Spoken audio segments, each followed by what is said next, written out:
నమస్తే సార్, నేను Srisailam depot driver కే Balraj.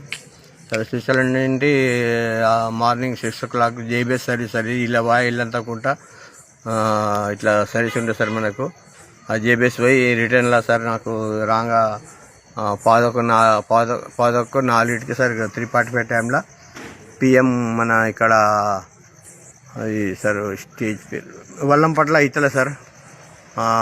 Car అని నాకు అపోజిట్ వచ్చిండు. అపోజిట్ వస్తే నేను అతనికి లెఫ్ట్ పోయి సైడ్ ఇచ్చేసి అతను వెళ్ళిపోయిండు. మళ్ళీ బండి మలుపుకొని వచ్చింది సార్. నాకు ఆ టెంపుల్ జర ముందు పోయినాక టెంపుల్ కాడ వచ్చి నాకు బస్కు అడ్డం కార్ అడ్డం పెట్టి నన్ను డ్రైవర్ సైడ్ నుంచి సార్ చేతి తీసి నన్ను కొట్టిండు. ఆ డ్రైవర్ డోర్ గుంజి డోర్ రాకుండా మళ్ళీ లెఫ్ట్ సైడ్ నుంచి వచ్చి ఆ కండక్టర్ డోర్ లెక్కి లోపల ఎక్కి బాండ్ మీద ఎక్కి సార్ తన్నిండు. నెత్తి మీద 5-6 దెబ్బలు కొట్టిండు సార్ నెత్తి మీద ఘోరంగా. నేను ఏమనలేదు సార్ నేను చెప్పినా సార్ నేను నన్ను కొడతా బాబు, నీ తండ్రి లాంటివాని కదా నువ్వు నన్ను కొడతా అంటే సార్ ఇట్లా కొట్టిండు సార్. దిగి మళ్ళీ వెళ్ళిపోయింది సార్. ఈ విషయంలో మాకు న్యాయం చేయండి సార్, ఇంకోసారి ఇట్లా జరగకుండా సార్.